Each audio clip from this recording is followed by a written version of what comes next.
Coucou, aujourd'hui on est à nouveau jour, c'est un jour merveilleux. Pourquoi? Parce qu'aujourd'hui je vais te parler de livres. Alors, comme tu sais, j'ai fait venir des livres de France et ces livres ont leur place dans cette bibliothèque maintenant depuis quelques semaines. Et j'essaye de te les faire découvrir, de te les montrer pour peut-être te donner envie de les lire, de les connaître. Et puis moi, ça me permet aussi de me reconnecter à eux et de me souvenir quels étaient ces livres, ces histoires, tout ça, tout ça.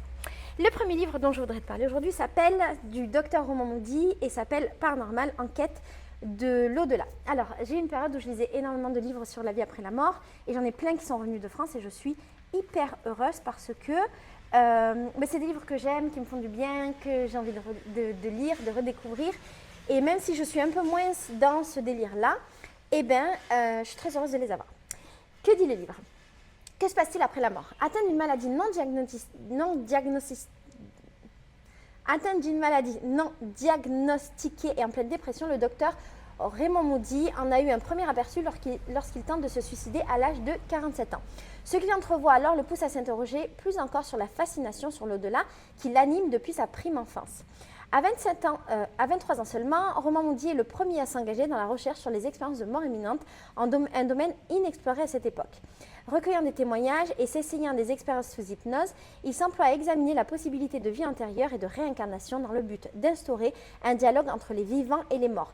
Dans un centre de recherche qui s'appelle La tête et l'esprit, de nombreuses personnes se sont prêtées elles aussi à son questionnement, un questionnement que la science avait exclu de son champ d'investigation.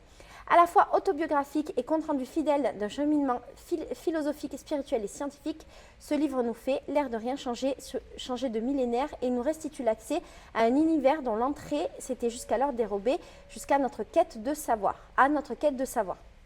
Bon, c'est bien, ça raconte sa vie à lui, ça raconte... Moi, j'ai lu à peu près tous ces livres qui parlent sur le sujet et du coup, je pense que ça peut être très intéressant.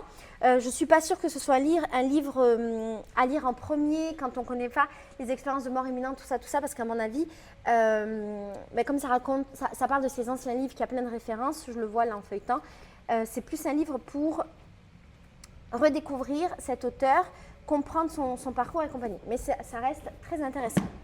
Ensuite, Changer d'alimentation de Henri Joyeux. Alors, Henri Joyeux, il me semble que depuis l'époque où j'avais acheté ses livres, il a été un peu critiqué par rapport à ses recherches, à ce qu'il disait et compagnie, mais en même temps, je ne sais plus trop. Et qu'est-ce que je voulais dire? Et qui suis-je pour juger? Personne, j'ai aucune connaissance scientifique. Ce livre-là, à l'époque, en tout cas, c'était dans le monde que je fréquentais, qui était un peu le monde New Age, développement personnel, tout ça. C'était un monde c'était un livre qui était très important. Et du coup, je suis contente de l'avoir quand même. Et je me dis que probablement, ça pourrait être intéressant un jour de me plonger dedans, chose que je n'avais pas fait à l'époque. Qu'est-ce que dit ce livre? L'organisme humain est heureusement très cohérent. Si nous lui donnons les bons aliments, nous avons le maximum de chances de rester en excellente santé et au maximum de nos capacités physiques, intellectuelles et affectives. L'essentiel est de garder des défenses immunitaires solides et efficaces pour empêcher l'envahissement bactérien ou viral et celui des pesticides de notre environnement que nous consommons par voie digestive ou respiratoire. Dans ce livre, le docteur Joyeux répond à toutes les questions.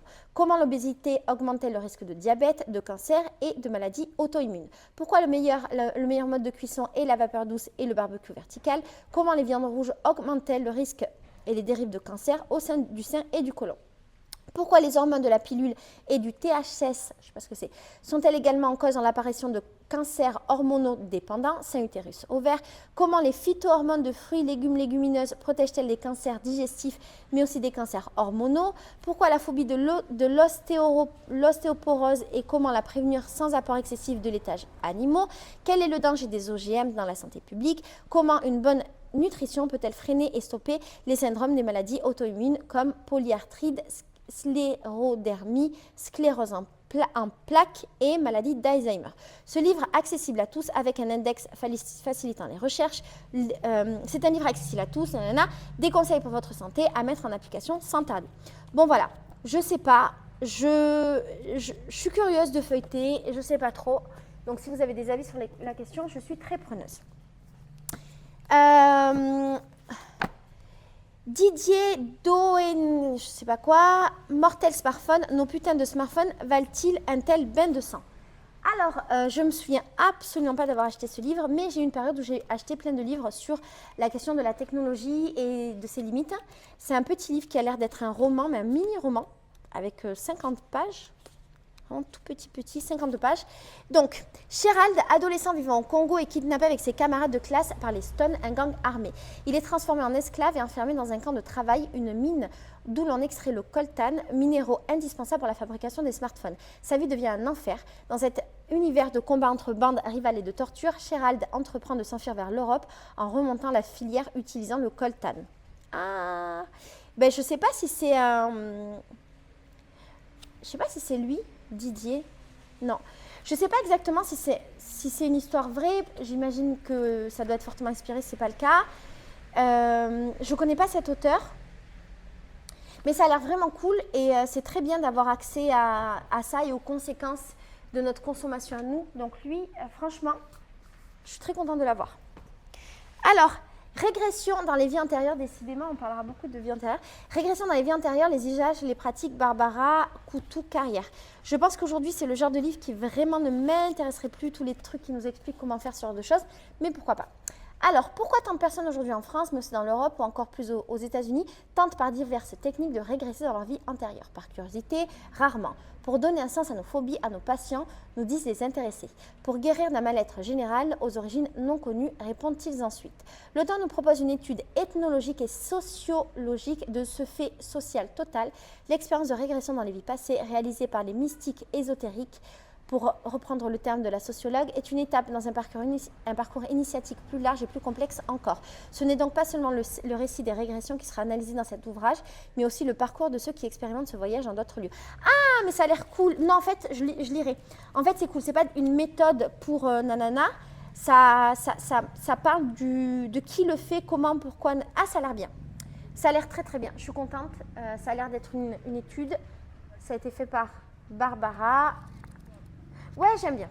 Voilà. Allez, le dernier livre. Frédéric Lenoir, Lettres ouvertes aux animaux et ceux qui les aiment. Ah, je suis contente d'avoir ce livre. J'avais oublié que je l'avais. Avec des traces de café. Il a l'air bien. J'étais contente de l'avoir acheté à l'époque. C'est un philosophe et sociologue et j'ai des livres de lui. Nous assistons probablement, et je le souhaite de tout cœur, au passage à ce stade éthique supérieur où la pensée humaniste s'émancipe de son cadre anthropocentrique pour s'étendre à tous les êtres sensibles qui peuplent la Terre. Dès lors, faire preuve d'humanité ne signifie plus simplement respecter les autres êtres humains, mais aussi tout être vivant selon son degré de sensibilité et de conscience. La vie s'est exprimée sur Terre à travers une foisonnante diversité, puisque l'être humain est aujourd'hui l'espèce la plus consciente et la plus puissante. Puisse-t-il utiliser ses forces non plus pour exploiter et détruire ses formes de vie, mais pour les protéger et les servir. C'est pour moi notre plus belle vocation, protecteur et serviteur de ce monde. Ah, je suis contente parce que j'aime bien ce genre de livre. Et puis, voilà, j'aime bien cet auteur, donc je suis très très contente. Je t'ai montré 5 livres, on arrive à la fin. Ces livres-là, je te les montrerai une autre fois. Est-ce qu'on a le temps d'en faire un autre? J'ai plus de batterie si ça coupe. Ah ben voilà. Jean-Jacques Charbonnier, 7 raisons de croire en l'au-delà. Il y a un papier dedans. J'aime bien quand il y a du papier. Ah oui, c'est une publicité.